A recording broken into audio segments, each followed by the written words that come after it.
Many of them young, like you, had the courage to fight for their ideals. Those changes transformed America for the better, and other positive changes followed, including women's rights and environmental protection. But I think it's fair to say that those very same forces that drove so much of this progress also stood passively by as big cities like Baltimore and New York experienced declining schools, rising crime, and growing welfare dependency.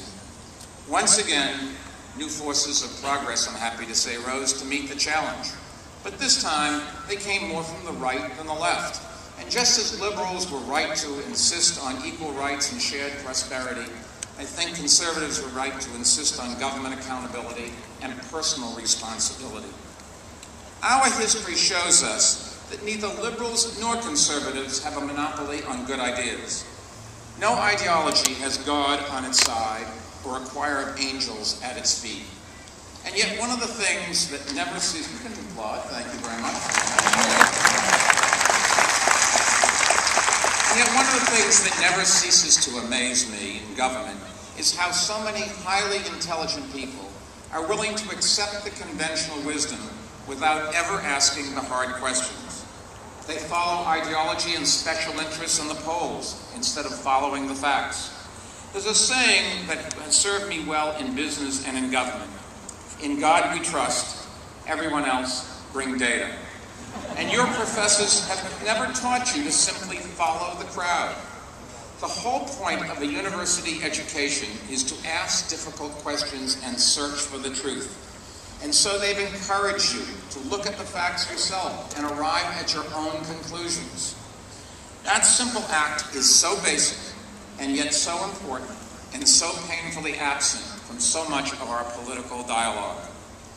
In the 1960s, there was a famous slogan your parents will remember: never trust anyone over 30.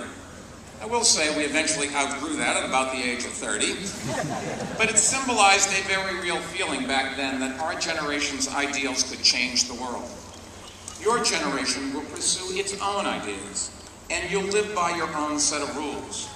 But if I were to suggest one rule to you, no matter how old you grow, it would be this: never trust anyone who reflexively shoots down an idea just because it comes from a different party or ideology.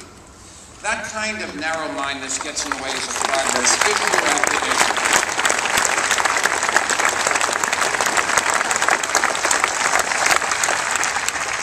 Issue after issue, from making America more energy independent to overhauling our broken immigration system, to creating first-class education that we need to remain a global superpower in the 21st century. On each of these issues and others, both liberals and conservatives have good ideas. The only problem is that, too often, neither side is able or willing to admit that the other side might actually be onto something. You all know the Hopkins model, Veritas vos liberavit, which translates the Latin to, the truth shall set you free. But what you'll find outside the friendly confines of this campus, especially about 40 miles south of here on I-95, is that many people live by another motto: you shall be free to set the truth. The honest truth is, you do have a right to your own opinions, but not to your own facts. Partisans and ideologues of every stripe ignore facts that don't support their opinions. We see it on TV, hear it on the radio every single day. None of them seem willing to listen, to seek some truth in another's position, to find some common ground. That job is left to others. That job, in fact, is left to you. So listen to others, ask the hard questions, evaluate issues on the merits, and vote for the most effective leader, even if you don't agree with him or her on every issue. As former Mayor Ed Koch of New York City once said, if you agree with me on 9 of 12 issues, vote for me. If you agree with me on 12 of 12, go see a psychiatrist. I have to tell you, whenever I come to the conclusion of a commencement address, I always face the same dilemma. How can I tell the graduates that the future is in their hands without frightening the rest of the audience?